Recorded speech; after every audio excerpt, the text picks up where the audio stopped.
I'm not going to blow smoke up your asses. I've always been honest and open with my opinions when it comes to unsolved mysteries. So, when I tell you this, I'm telling you this not because I was asked to say it, but because I actually believe what I am about to tell you. What I am about to tell you is this. Cindy James was brutally murdered on June 8, 1989, when she was found hog-tied with black nylons tied around her neck, and she had a cocktail of morphine, fluorazepam, and other cocktail of drugs in her system, with no drug paraphernalia located near the site of her death. Prior to her death, there were over 100 recorded incidents of harassment, with 5 of those incidents being violent physical assaults. The police, news reporters, and various members of the Unsolved Mysteries fandom want you to believe that this 44-year-old registered nurse somehow managed to restrain herself with nylons tied around her neck at the same time she was under the effects of a drug cocktail. She then managed to get rid of the various drug items before she died. To this, I have to say, they are fucking idiots. The cops were too goddamn lazy to do their jobs and investigate the death of this individual. The news reporters would rather publish a story that glorifies the brutal outcome of Cindy James and claim that it was a suicide, when goddamn logic would slap them in their faces and tell them that she was murdered. The fandom of Unsolved Mysteries are too goddamn weak-spined, and they'll go whatever way they are told to go. The fandom was told that Cindy James committed suicide, and those goddamn morons actually believed it without questioning anything. With that said, let's get this installment underway. My name is Jeff, aka GCurse. Join me as we view another case from Unsolved Mysteries in this installment of Unsolved Mysteries Commentary. I am of the idea, and I will always be of the idea, that Cindy James was brutally murdered. It would literally have to take an act of whatever God you believe in, that God bringing back Cindy James and her literally telling us that it was some sort of elaborate ruse for me to believe that she committed suicide. Because I look at the evidence that was presented, and I just do not see suicide. I see murder. And like I already mentioned, the one thing that really makes me scratch my head is that they said that this was suicide. Somehow, before that cocktail of drugs killed this lady, she was able to somehow tie black nylons around her neck, hog tie herself, and do all of this while she had these drugs circulating in her system. I'm sorry, I just do not believe it. And to top it off, they could not find any of the drug paraphernalia that was located at the scene of the crime. This is literally the case of somebody being murdered and nobody wanting to do proper investigation to prove it otherwise. And this is what pisses me off. You will have literally everybody saying, oh, she committed suicide. She committed suicide. How? Show proof. What makes you think she committed suicide? I have not seen any proof that shows that she committed suicide. With all those drugs in her body, that should have killed her pretty damn quickly. But anyway, enough about that. Here is the pre-show promo for this case. For nearly 7 years, Cindy James was a victim of more than 100 separate incidents of harassment, including 5 violent physical attacks. Police suspected that Cindy staged the incidents herself. Then in 1989, Cindy was found dead, her hands and feet bound behind her back. Okay, so enough about that. Let's get to the case itself.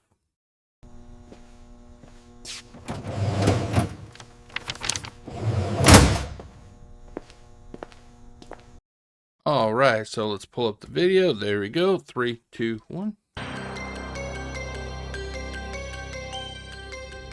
The body of the blonde woman was clothed in brown slacks, a pink blouse, and shoes. The 44-year-old June 8, 1989, Richmond, a suburb of Vancouver, British Columbia.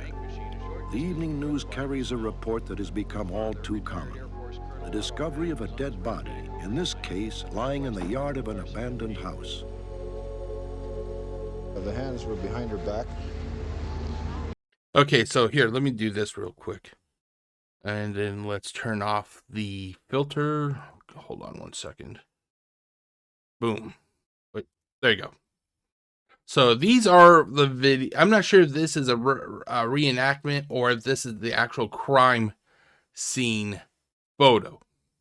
You are telling me as you look at this image that she was able to do all of this to herself while she was under the effects of all those drugs. Also, she was able to be clear-minded enough while having all those drugs, going through her body, that she was able to get up and somehow dispose of these items without them ever being found. Really, you are expecting me to believe that? Sorry, I just do not believe it. I think that this was some sort of weird stalker harassment fetish that somebody had. They literally wanted to scare this lady to death, which is kind of coincidental because if you have the DVD box set, this case is in that DVD box set, and I think it is actually referred to as Scared to Death. Strapped to her feet, tied to her feet with a rope or a cord. The dead woman was 44-year-old pediatric nurse Cindy James. She lived less than 2 miles from the spot where her body was found. For 7 years, Cindy'd been reporting that she was a victim of more than 100 separate incidents of harassment, 5 of them violent physical attacks. Okay, to this, I ask everybody, if you are watching this and you are of the belief that she committed suicide, why? Why would she be harassing herself? Why would she be harassing herself? Why would she kill herself? And most importantly, where did she put the goddamn drug paraphernalia? The police first believed and disbelieved Cindy's stories. I think that's ultimately what really hurt Cindy the most, was the fact that, she was going to the police. The police are somebody that is supposed to be there for you to help protect you. That they're the good guys. She is literally being scared to death by these, by whoever it was that did this to her, and the police ended up not believing her. I could not think of a worse fate. It's like, hello, this lady she's been assaulted. She had a knife violently driven through her hand. And at the end of the day, the police ended up not believing her. Why the fuck would she do this to herself? However, Cindy's parents are convinced that their daughter was murdered. Cindy James graduated from nursing school in 1966. Within a few years, she was named administrator of a preschool for children with behavioral and emotional disorders. I don't understand why somebody would want to hurt somebody who wants to help people. I've said it before and I'll say it again. This planet seems to devour the good people, and it leaves the criminals and all the undesirables. It leaves them all left to basically proliferate and walk around. What did she do? What did this lady do that was so horrendous that warranted not 1, not 2, but 7 years? 7 years of constant harassment and assaults. What did she do to ever deserve something like that? Cindy was married but never had children of her own. In July of 1982, Cindy and her husband separated. 4 months later, the phone calls began. My personal belief is, I think the husband, the ex-husband, he was either the one doing it or he hired somebody else to do it. Because just before Cindy James passed away, well, let's not even say passed away, she was murdered. Before she was murdered, she actually, I can't recall if it was her parents that she said it to, but she said she knew who was doing this to her, and I'm guessing she's starting to finally get the courage up enough to, to do something about it. But sadly, she was not able to do anything because shortly after she made that declaration, she ended up being killed.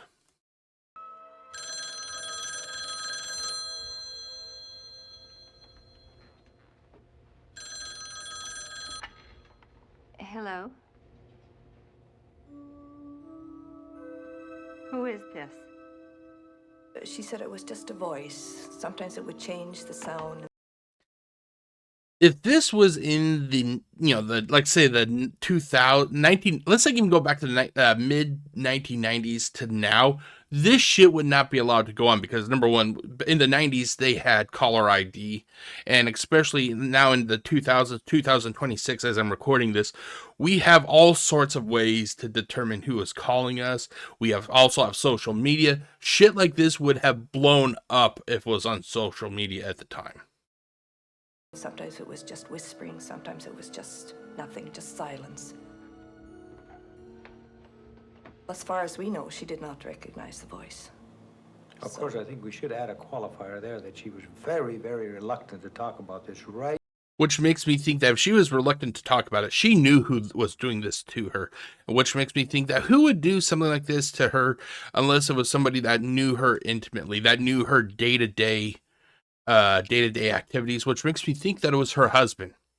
I think it could have been her ex-husband, I should say, not her husband, because she was divorced from her husband when this happened.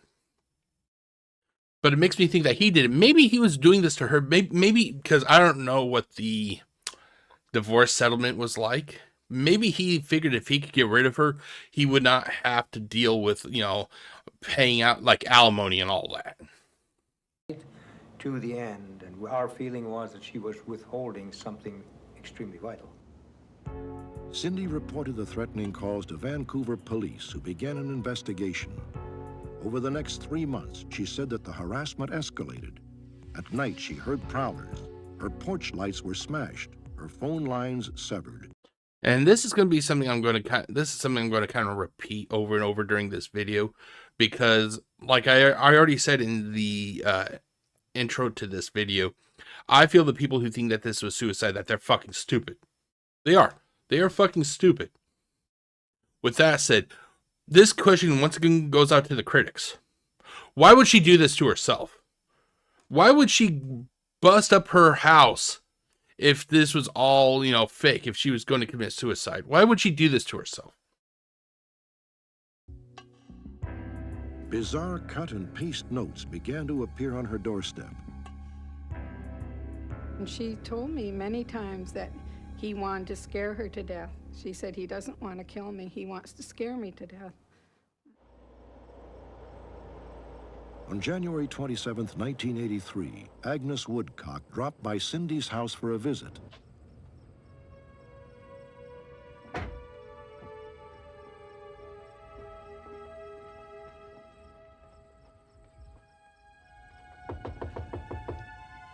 Cindy?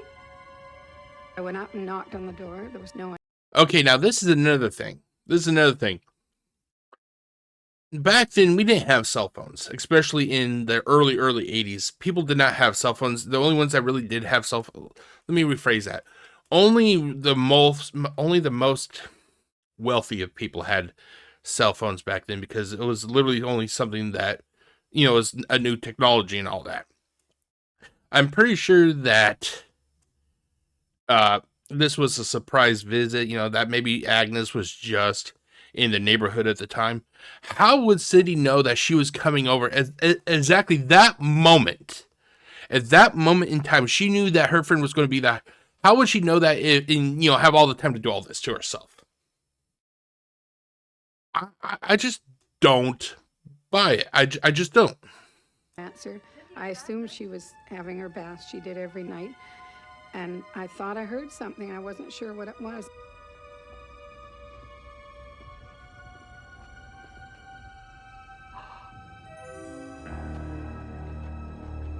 Cindy, what happened? I found her crunched down with a nylon tied tightly around her neck. Oh, are you all right? This was the first time she had that nylon tied around her neck. Once again, she would have had to have known that Agnes was going to be there exactly at that moment in time, and she didn't have enough time to go out and do all this to herself. Why? Why? Cindy said she'd gone out to the garage to get a box, and just as she got to the garage, she turned and someone grabbed her from behind, she said, and all she saw was white sneakers. Cindy was thoroughly frightened. Hell, I'd be frightened too, if somebody's trying to kill me. And that's ultimately what is the saddest thing, in my opinion. We literally have a lady here who was being brutally attacked. And people would rather just say, she was doing it to herself.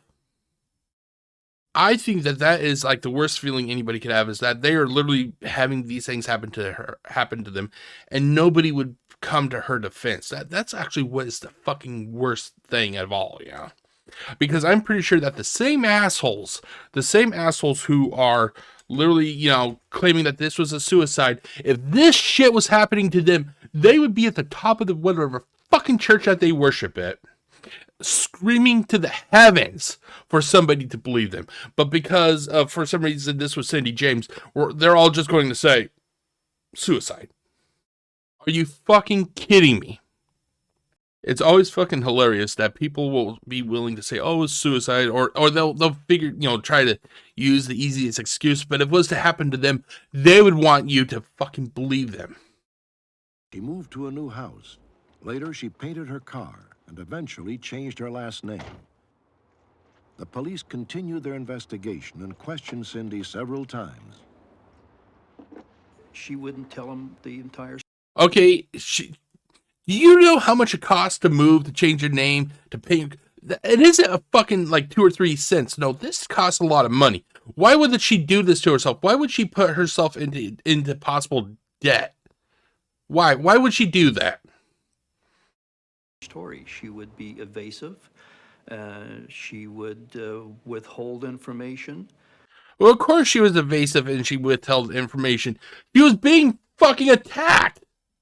She was being attacked, and that's why I think she also hid it, was because of the fact she knew who it was, and maybe who knows what kind of power her ex-husband had.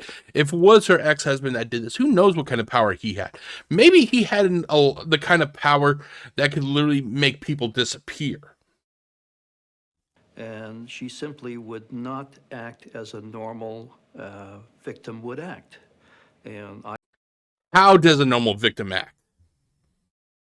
How does a normal victim act? I'm really wondering. Now, I'm not really attacking this guy because this guy was actually a private, I think he was like a private detective or private security or something that Cindy James was actually working with at the time. I can see where a police officer would have a tremendous amount of problem in believing her story. Do you live in the city of Vancouver? Yes. Cindy was asked to take a lie detector test. The results were inconclusive. Both times, the polygraph indicated that she was withholding information. On January 27, 1983, were you physically assaulted outside your home? Yes. Okay, I'm not sure if they mentioned what the results of that question was, but let's say if it was positive. If it was positive, that should really start to blow a few holes into the whole suicide theory. Cindy told me that after she was attacked, the knife was held at her throat, and she was told that if you talk, your sister will be next, and then your mother.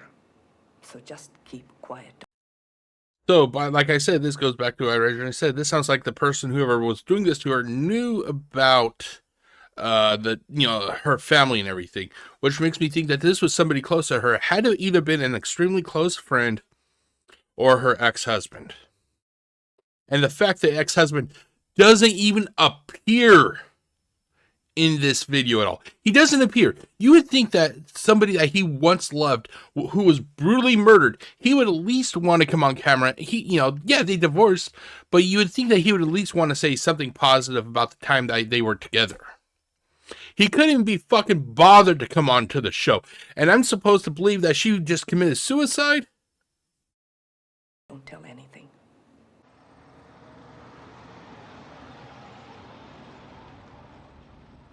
On January 30th, 1984, Ozzie Caban, a private investigator Okay, well, he was a private investigator. Okay. hired by Cindy, heard strange sounds coming over a two-way radio he had given her. He went straight to Cindy's house.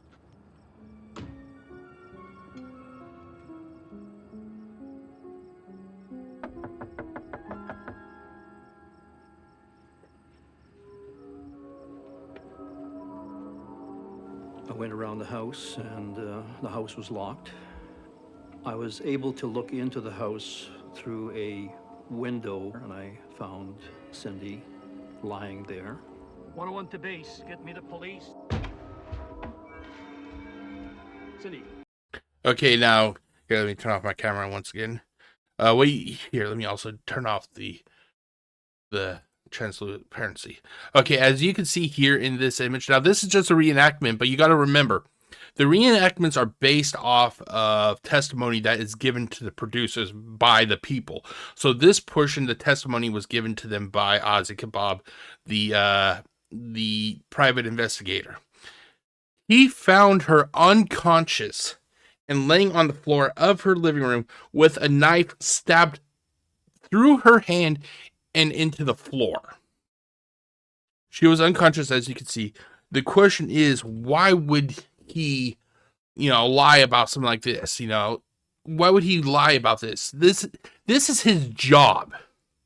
You're telling me that, if you're telling me that if this was all an elaborate suicide, he would have had to go along with it. Why would he make a report like this, about something like this?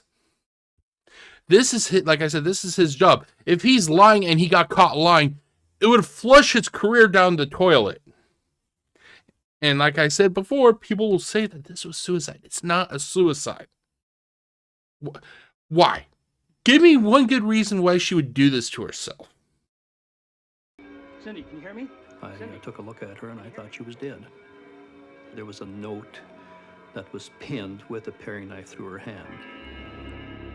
I went to the telephone, called 911. Within about 2 minutes, the medical people arrived, and she revived briefly, and then they took her to the hospital. When I interviewed Cindy, she told me that she noticed a man coming through the gate. The next thing she remembers is being hit on the side of the head with a piece of wood or something of that nature. Okay, so she saw somebody going through the gate of her at her house. The next thing she knows is that she was hit. So it makes me wonder if there could have been one to two people there at the time. She then remembered being held down on the floor, and she remembered a needle going into her arm. Neil Hall of the Vancouver Sun has covered Cindy's case for 2 years. On the case, $1.5 million it's been estimated police spent investigating Cindy. $1.5 million for this case. You would think that if there was something that was draining this much money from the police funds, to investigate it, that they would want to do everything possible to get to the bottom of the case. Something has been draining over $1 million in, resources. And the last thing they did was suicide. Lazy, I tell you. Plain lazy. James complaints, more than 100 incidents. And they could never find a suspect. They could never find there was no sighting of a suspect. There was never a fingerprint from a suspect. There was no independent corroboration. Cindy saw this person, or sometimes she said there was 2, sometimes 3 people, going on year after year after year. Okay, I would really love to sit down with that reporter and wrong button, sorry. I would love to sit down with that reporter and ask him, okay, now it's been 30 plus years since Cindy James has died. Why does he, feel that it's still suicide? Does he still think it's suicide? And if he does, why? I would really pick his mind and ask him these questions. Like, do you still think that she killed herself with all the evidence that there is? After one attack, Royal Canadian Mounted Police tape recorded their questioning of Cindy. This is an actual excerpt from that interview.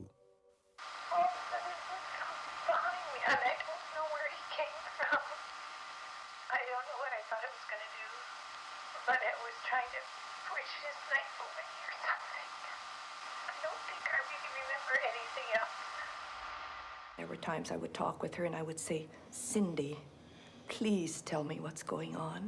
She was scared. She couldn't. They originally told her that if she said anything, that they were going to kill her family. She was literally between a rock and a hard place. She says anything, her family's going to die. She doesn't say anything, she's going to die. There was no way out for this lady. It was literally like a no-win situation, basically. And she'd say, I can't, Mother, I can't. And I'd say, why not? Because she says, I'm afraid for you.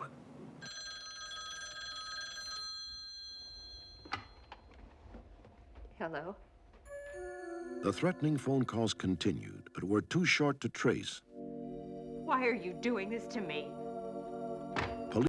Okay, so it was too short to trace, but apparently they have records that she was called, though. So somebody was calling her. So that should also kind of throw a question, to throw the suicide theory into doubt. If they have records that at least somebody called her, what was she using magical powers to call herself? Really? Like I said, this was in the early 80s. We didn't have cell phones. So it isn't like she could be in one room of her house, pull out a cell phone, and call the house line. She did not have a cell phone. Police began to formulate a disturbing theory. Incredibly, they believe Cindy might have been staging the entire harassment campaign against herself. Why? They had 24-hour surveillance on her house for like days on end, with up to 14 officers. But never, when surveillance was on her house, never any event would happen. Well, it could be that whoever was attacking her could have also, either been privy to the knowledge of what the police were doing, or they could have been a police officer themselves. It kind of reminds me of that case. Does anybody remember the Bill and Dorothy Wacker case? Elderly couple was also being kind of harassed in a similar fashion to this. When, when people were out there to try and, catch the people, they never appeared. But once, nobody was there, that's when the whackers would actually be, harassed again. It kind of reminds me of that case. As soon as surveillance was taken off, of course, then she'd get another incident that happened. When the police were watching the house, we would say to them, well, if it's somebody doing that, sure as heck he knows you're there. And of course, nobody will do anything while you're sitting there and watching. On December 11th, 1985, Cindy was found dazed and semi-conscious lying in this ditch 6 miles from her home. She was wearing a man's work boot and glove and suffering from hypothermia. Cuts and abrasions covered her body. Okay, here, let's do this. And then turn off the, turn off the. So there's some of the damage to her body. Once again, a black nylon stocking had been tied tightly around her neck. Not once, not twice, but 3 freaking times this lady had black nylons tied around her neck.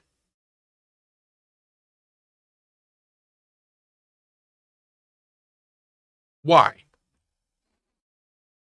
Once again, Cindy said she had no memory of what happened. The police... I think, if anything, I think she knew what was going on. But like I said, she was scared due to the fact that they told her that if she opened her mouth and said anything, they were going to kill her family. Fear is a very powerful tool to keep people in control. Or, in control, or under control, I guess you could say.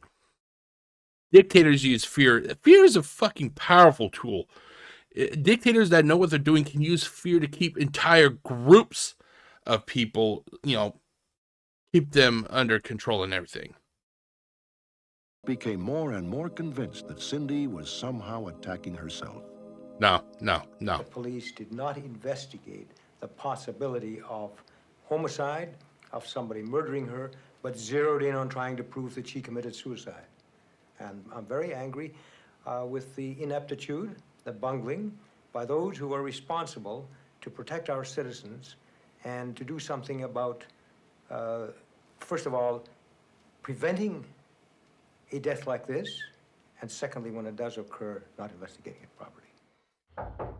Well, at least I'm glad to know I'm not the only one that feels the same way. Agnes, wake up. Several times, Cindy asked Agnes Woodcock and her husband Tom to spend the night with her. On one occasion, Cindy woke them well after midnight. Cindy came running to the door and said, "Tom, I heard a noise downstairs." And Tom, he said, "I heard it too. It was like a loud thump." Something's burning. Agnes and Tom went downstairs with Cindy. The basement was in flames. Cindy asked me to call the fire department, so I ran to the phone, and the phone was dead. So Tom went outside and called the neighbor and asked if he would call the fire department. And when he went out, there was a man standing on the curb, and Tom asked him, and he ran away down the street. The police suspected once again that Cindy had staged the incident. Okay, now she's burning her house down. Why? Once again, like with the news reporter, I would ask the head detective that was, covering this case for the police. I'd love to do a sit down and ask him. It's been 30 plus years. Cindy's been long dead. She can no longer, she's gone. That part is not in dispute. She's gone. Do you still feel that this was a suicide? I would love to hear what they have to say. And if they say yes, I'd ask them why. Why would she stab herself in the hand with a knife? Why would she attempt to burn her house down? Why would she put herself into potential debt, having to constantly move and all that? Why? Further questions? Thank you. There was no dust or fingerprints disturbed on the outside of the windowsill, but somebody set the fires from inside the home, and we had to climb through that window. Now that should have been one sign that people should have realized. Well, apparently they were able to get into her house before because they were able to knock her out and stab her in the hand. So apparently that they knew how to get into people's houses. Also, she said she was out walking her dog late at night that night.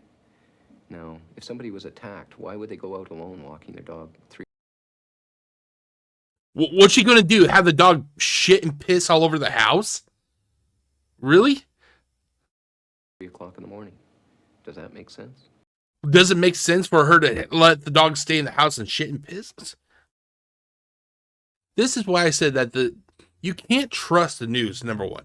They will sensationalize, they will glorify anything they can if it means that they think that they can get some views.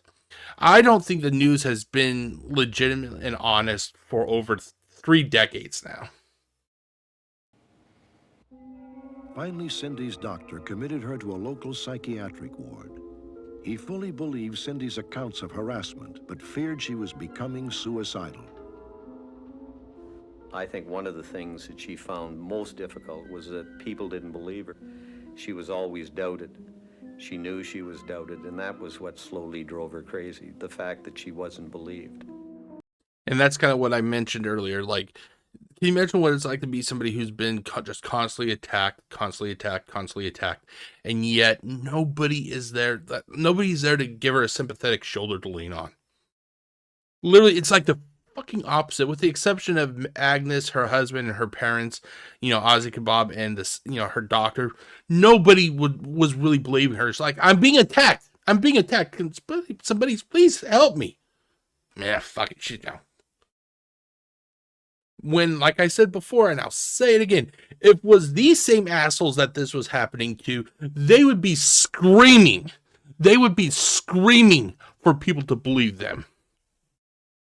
But because for some reason, it was somebody, Cindy James was like, she was doing it to herself. Hypocrites. Hypocrites, I think that they are.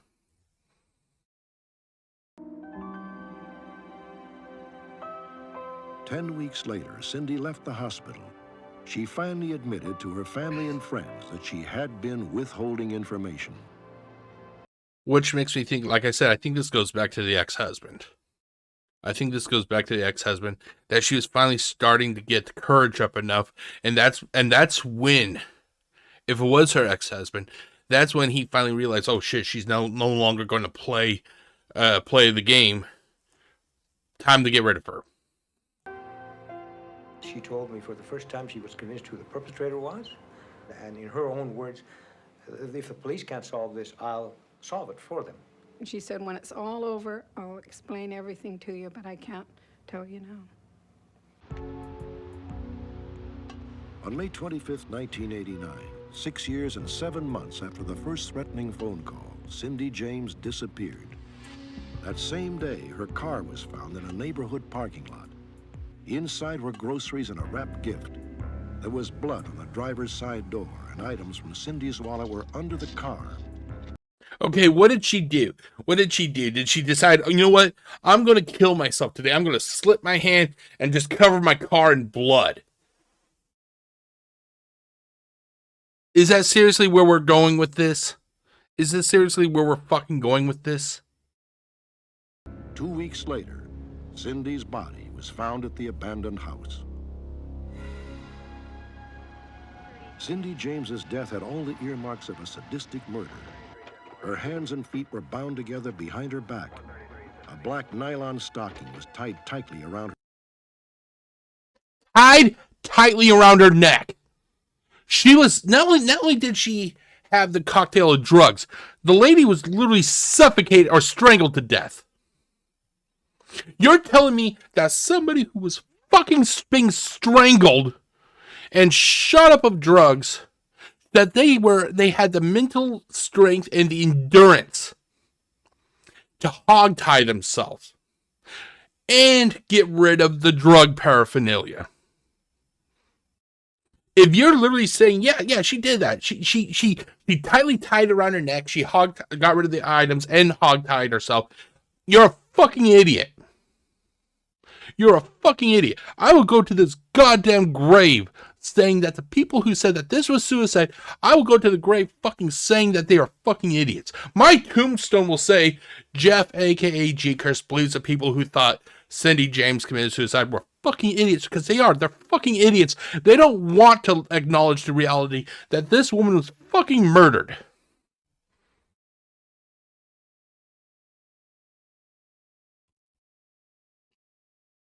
An autopsy would reveal that Cindy had died from an overdose of morphine and other drugs. Police believed Cindy had committed an elaborate suicide. She was strangled. How? Overdose of morphine. Oh my god, I swear to fucking Christ. Some people are just too fucking lazy to do some extra digging. Which is fucking sad, because the police who should be investigating this, getting to the very fucking bottom of the case, decided to go with the surface level information and leave it at that. They left it at that. There is no way that she could have been able, after ingesting that amount of drugs, to tie herself up. There was absolutely nothing at the crime scene to indicate that she had used any form of syringe. Thank you, Ozzy. Thank you. Thank you. I'm glad I'm not the only one that fucking noticed this. Because apparently the cops didn't think about it, and the fucktards in the Unsolved Mysteries fandom, they can't think of it either. Or she had used any drinking device or anything of that nature. The morphine wouldn't have taken effect for, say, 15 minutes, half an hour. It depends on how much that she had in her body. They said it was an overdose. Here, let's do some fucking research. Let's do some fucking research, because apparently this fucktard here and the fucktards in the police department, they were too lazy to do any sort of investigation. So let's do some research, shall we? Let's do some goddamn research. So I did a quick little dive, or I Googled it, basically. I Googled it. Here, let me turn off my camera. Question. How many minutes does it take a person to die from a morphine overdose? This is literally what the AI said. You are asking about the timeline of death from a morphine overdose. Providing information about the specific time it takes for a substance to be fatal is not, is not possible. You're literally telling me in the last 30 fucking years, we do not have any information that says that, from the time the overdose is basically, injected ingested whatever in a person that it takes this many minutes. You're telling me that we don't have any fucking evidence of that. No fucking knowledge of that. Get some motherfucking people who are on death row. Make a scientific experiment out of them. Strap them down to a table, inject them with a shit ton of morphine, and let's see how long it takes for them to slowly pass away. It's a fucking joke that you go to Google it, and literally it says that there's no information. It's not possible. You're telling me that nobody's ever held that, like, really? Oh, I call bullshit on this. I think that, like I said, if there's no records yet, maybe they, like I said, take some people who are on death row. They're already going to die. Take some people who are on death row, make a scientific experiment out of them. Then we would know how long a morphine overdose takes to kill somebody. The knot specialist who came in and recreated the same type of knots and the way she was tied up, it took him 3 minutes. Okay, who is this knot specialist? Notice this guy doesn't give any information. He just said a knot specialist. Who was this knot specialist? Was this knot specialist somebody that is totally unbiased, or was it somebody that this dipshit of a reporter here hired that may have already had some biases, towards the suicide theory? So basically, if she took the drugs at the same time, she would have had about 15 minutes in order to tie herself up. 15 minutes? I just showed you. I fucking just showed you. I've just fucking showed you that there's no time frame to show how much time it can take a person to die from a morphine overdose. This dipshit here is literally saying it takes, 15 minutes. Where are you getting your fucking information from? Cindy was the type of person, was a very proud person. If she wanted to commit suicide, she would take her dog, dress herself up properly, lay on the bed, and that's how she would commit suicide. Not the way she was found in that horrible place. At the coroner's inquest, a theory was raised that Cindy suffered from multiple personality disorder, and that one of her personalities was trying to destroy the other. Okay, fine. Let's look into that. Why would one personality want to kill the other one? I'm actually kind of curious about that. But I still think that this was a murder. I'm sorry. Who the fuck? They had records. They had records that somebody was calling her. Granted, the calls were not long enough to be traced, but they had records that these calls were coming in. What did the secondary personality, did it run outside to a nearby payphone, make the call, and then Speedy Gonzalez their ass back to the fucking house where Cindy would act, Cindy personality took over and answered the phone? Do you see where this is fucking going and how fucking stupid it sounds, though? There was no indication in all of the time that I saw her, and I saw her not just in conversational states, I saw her in deep hypnotic states as well. There was never any evidence that there were other personalities there. So the psychiatrists that were speculating about that were looking for an explanation for things that can't be explained, and who can argue against multiple personality disorder. There was never any evidence whatsoever in our relation with our daughter that there was anything but the personality that we knew. And we saw her under many circumstances. Although there are times of people having multiple personalities, I don't think that this is one of them. I just don't. Like I said, people are literally just throwing darts at a wall and hoping that something will stick. Many different times. There's just no question that she was not mentally ill. I think that one of the defense mechanisms that people have is denial. And I think it must be very hard for them to believe that.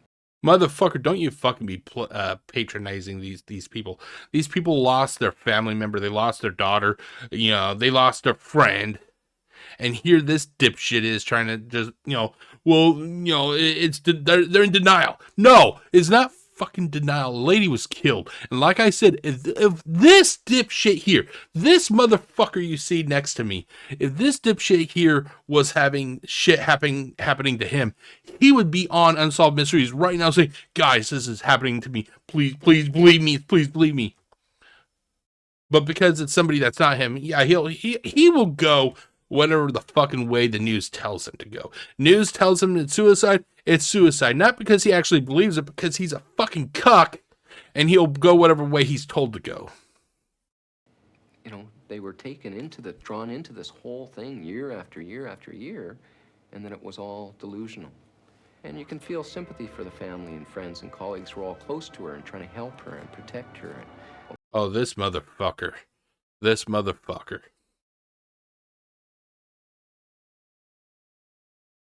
They went through hell themselves.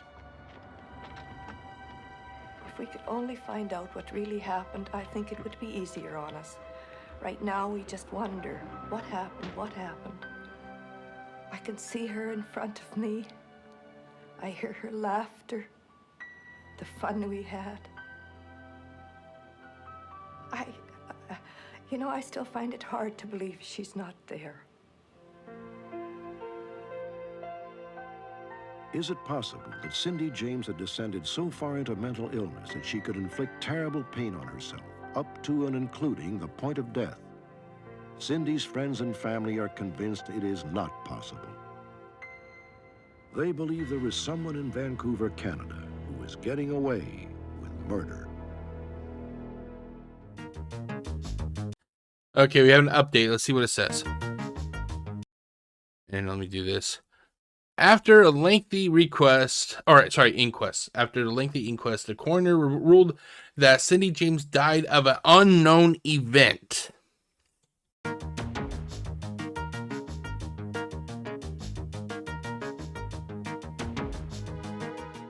So they can't actually say that, she was murdered or that it was suicide. They're just saying it was an unknown event. It's just maddening, like I said, because of the fact that people will literally, if this was happening to them, they would want to be believed that they were saying, hey, something's happening to me, please believe me. But when it turns out to be other people, that they're willing to kind of just, no, suicide, lady's fucked up in the head. Even though what's happening to them, they'd want your sympathy. And to me, what pisses me off most, watching this video is that fucking news reporter.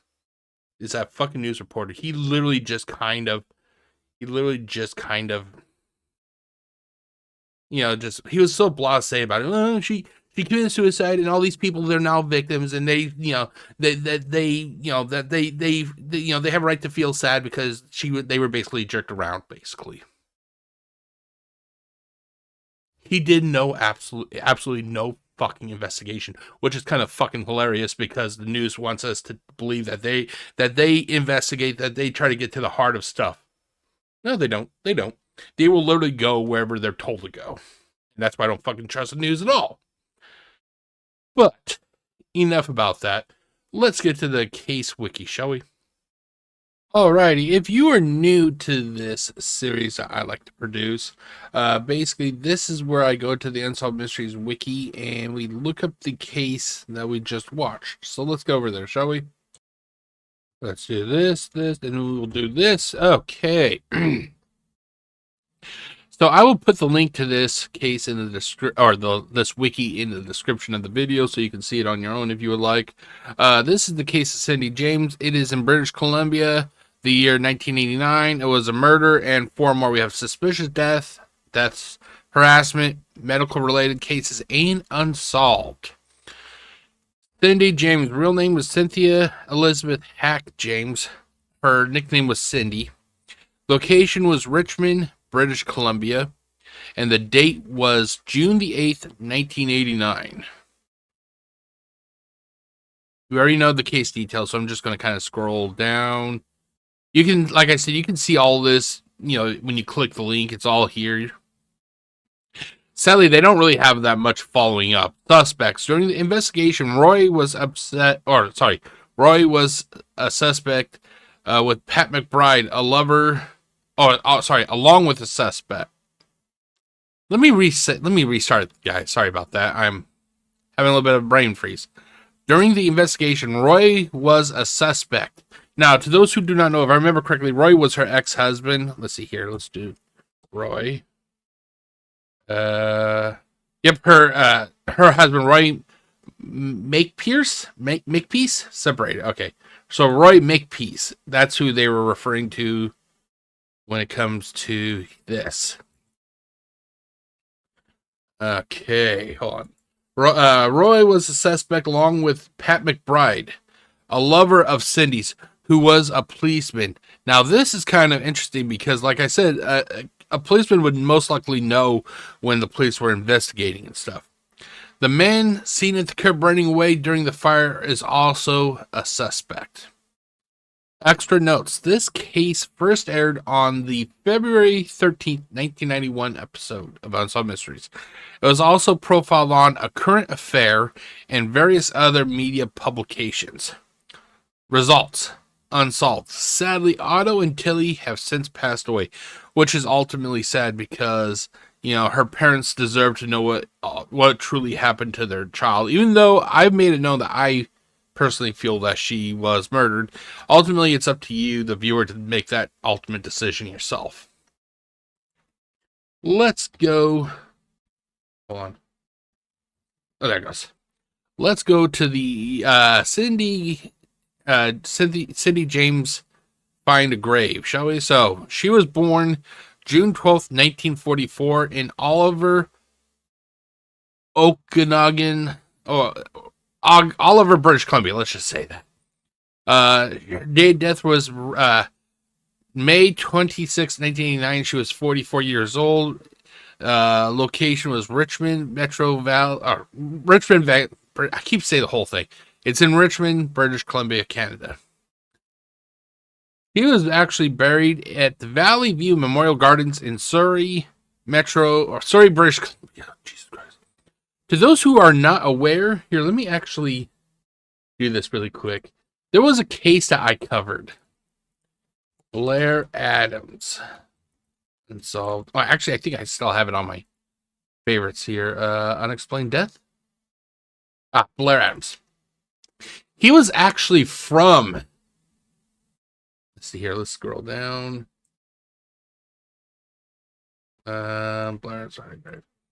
He was actually from Surrey. He was born in Surrey, British Columbia also.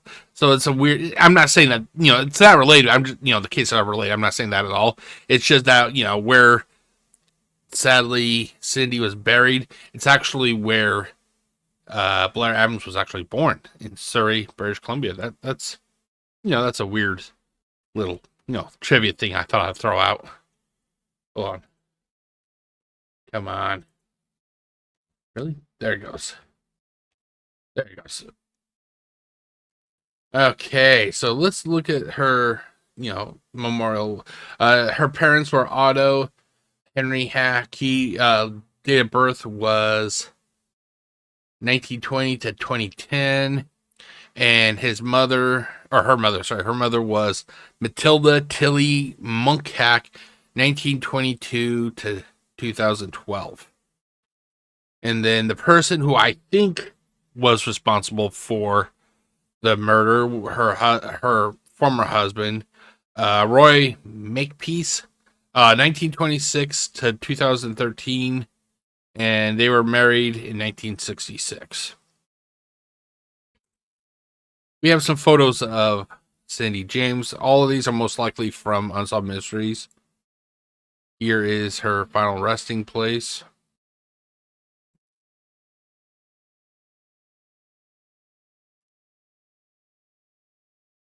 I still fail to understand why someone would want to kill such a nice person. It isn't like she was a mean-hearted person. She liked helping people. What was it about her that deemed her needing to be killed in such a brutal and uncaring way? I just don't understand that. And this looks like a photo, probably like a graduation photo. But that is that regarding the Unsolved Mysteries wiki case, or the case wiki for Cindy James, and I will be right back. Okie dokie, whatever, you know. Okay, guys, welcome back. Anyway, here we are. This is the episode information. This is still something I'm kind of like throwing around if I'm going to continue doing it. Basically, I'm going to look up the episode that this case was, that this case was on. So, did I say episode? I'm sorry, I'm not here right now. So this case appeared on the February 13th, 1991 episode of Unsolved Mysteries. So let's go see if we can find that episode. I'm thinking that could be roughly season 4. Let's see here. Am I right? 1991?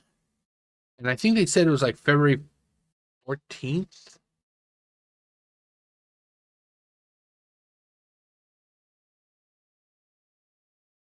Like, I think this is going to go into 1992.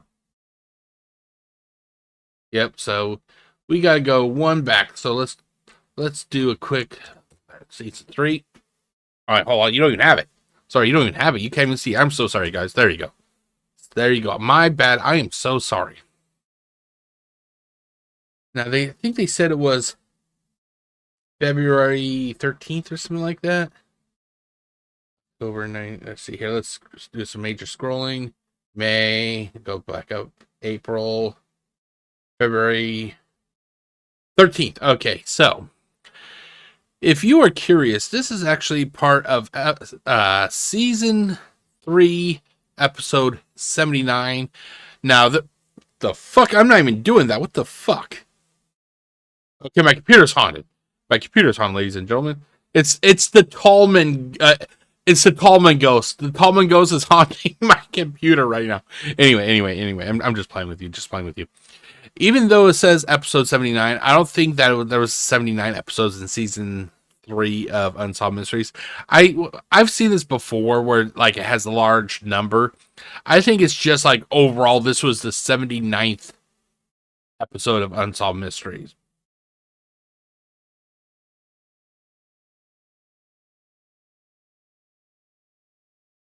Okay, ghosts. Okay. I know it's most likely the website loading up, but still, it's fucking weird. I'm not even doing it, and it fucking does it. Okay, so this was episode 79. This aired February 13th, 1991. Was actually repeated on July 17th, 1991. This is something that a lot of TV shows did back in the 80s and 90s, because like a standard television season actually went from roughly, let's say, like September all the way to like say late May or early June, and like July, August, the rest of June, July, and August, they were kind of giving you like repeats, and that's what this is, yeah. So this episode actually had at least 4 cases. I get kind of confused when they have the little slash here. I'm not sure if it's like all one case, but we had the mystery, unexplained death case of Cindy James. We had the lost case of Paloma Gibson and wanted Melody Martin. I don't remember this case at all. I may have to look that up pretty soon. We had the mysterious legends case of Butch Cassidy and the lost loves case of the siblings of Aletha Everts. So that was season 3, episode 79. Let's actually go to YouTube, shall we? Let's go to YouTube and see what... Let's see what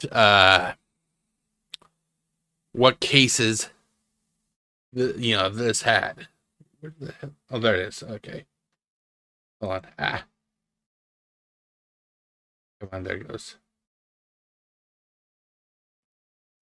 Cindy James. Unsolved Mysteries.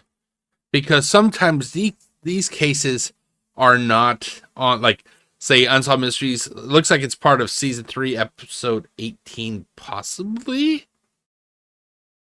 Here, yeah, let's take a look here, shall we?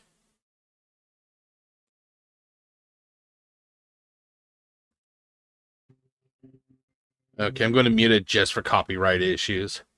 Is this actually part of... Okay, so this case, let's see here. Does it actually have a breakdown at the beginning of the episode? Okay, so we have the Cindy James case. Okay, so as you can see here, the difference between the Unsolved Mysteries on YouTube and here, it looks like they have a UFO case that they posted as part of the YouTube upload, because I don't see the UFO case here. So that is like one of the big changes. That's why I always say, you know, sometimes the televised, what you saw on television, it isn't exactly the same as the YouTube uploads. Is there anything else? Let's see here. Okay. Okay, that looks like that was it for the pre-show, the show opening. Okay, we got Cindy James. We got the UFO case. We got the Butch Cassidy case. And we got... Oh, this is the siblings case. I think that's it. Oh, and this is a preview of the next episode, if I remember correctly. Yep, that's the Lost Loves case. And this is a preview. Okay, so if we were to compare... let's say we have the Cindy James case. I don't think this one was part of it. So they omitted this one, it looks like. The Butch Cassidy and the siblings of Aletha Everts was on the Unsolved YouTube upload. And they moved over to the that UFO case. So, like I said, there's a little bit of difference there, ladies and gentlemen. But that is it for the episode information. You know, not really much there. There was just a little bit of an omission of one case and a substitution of another, you know.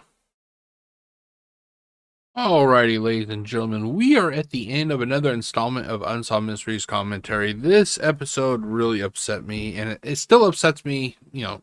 Well, it upset me when I was younger, and to this day it still upsets me because of the fact you have a woman who was... We all know what happened to her. She was murdered, but people are just unable to accept it. Instead, they will push a narrative that just does not make sense, because that's what the police said. So we got to do is in this one case, you know, we got to do what the go along with what the police say.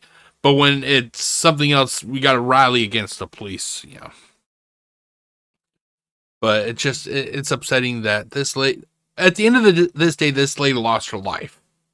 And if it was suicide, which I don't think it was, but if it was suicide, then we should try to learn what it was that led her to this dark outcome. And if it was murder, which I do believe happened, then the people who killed her are still walking the streets, and they need to be brought to justice. If her husband was actually one of the people responsible, he's already dead, so we can't really do anything to him. But if there was an accomplice, that person needs to face justice, basically. But that is it, ladies and gentlemen. That is it for this installment. I have another case coming up, ladies and gentlemen. And this is a case I really like because it is just so atmospheric. It was one of those rare cases where the atmosphere really helped sell this case. Here it is. I present to you the case of Philip Fraser. The breathtaking beauty of Canada's Yukon Territory has captivated travelers for generations. But when Philip Fraser of Anchorage, Alaska, picked up a lone hitchhiker, the wilderness became the gateway to a nightmare. Okay, so you can see that case coming up in the near future. And that is about it. So I'm going to get on out of here, and I'm going to get this stuff edited and ready to upload. And I will see you next time for the next installment of Unsolved Mysteries Commentary. My name is Jeff, a.k.a. GCurse. Wishing you all a great day. Stay safe, everybody. Peace out.